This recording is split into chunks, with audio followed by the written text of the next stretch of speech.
Gəlin Seyid Cəfər Pişəvərinin 1946-cı il BMT-yə müraciətini dinləyək.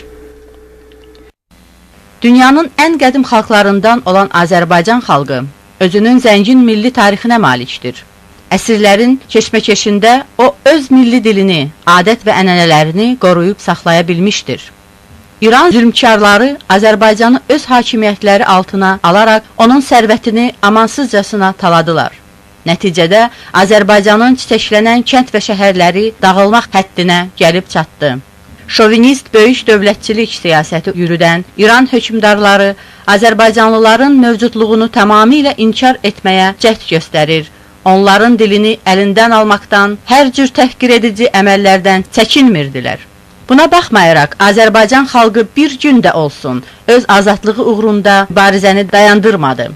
Azərbaycanlıların öz milli azadlıqları uğrunda mübarizəsinin ən parlaq nümunəsi Səttər xan, Bağır xan, Şeyx Məhəmməd Xiyabani və başqalarının hərəkatlarıdır. Bu cəsur insanlar mübarizənin başçıları həm də şəhidləri idi.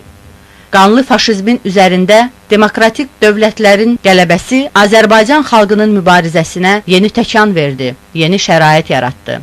Tehran hökumətinin müqavimətinə baxmayaraq, bu ilin 21 Azərində Azərbaycan xalqının əsrlərdən bəri apardığı mübarizəsi qələbə ilə başa çatdı. Atlantik Xartiyasına uyğun olaraq Milli Məclisin Azərbaycan Milli Hökumətinin qurulması ilə nəticələndi. Azərbaycanda demokratik əsaslara dayanan milli hökumət qurulub və öz fəaliyyəti barədə bütün dünyaya məlumat yayıb. 5 milyonluq Azərbaycan xalqı milli dilinin, tarixinin, mədəniyyətinin köməyi ilə özünün müasir bir xalq olduğunu dərk etdi və bir də heç vaxt faş zülmünün altında inləməyə, faş dilinin İrandakı başqa xalqların dilləri üzərində ağalıqlarına icazə verməyəcəkdir. Bu xalq bir nəfər kimi öz həyatını milli azadlığına və dövlətinə qurban verməyə hazırdır.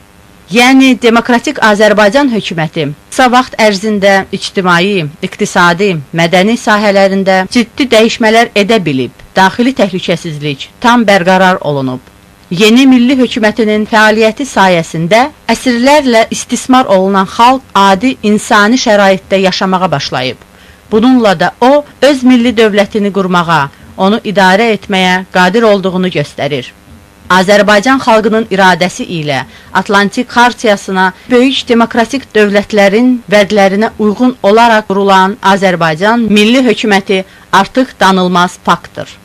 Birləşmiş Millətlər Təşkilatının Baş Assambleyasına müraciəti ilə Azərbaycan xalqı xahiş edir ki, Azərbaycan Milli Hökumətinin mövcudluğu faktı tanınsın və kənardan müdaxilə olmadan ona öz taleyini özü tərəfindən müəyyənləşdirilməsinə təminat verilsin.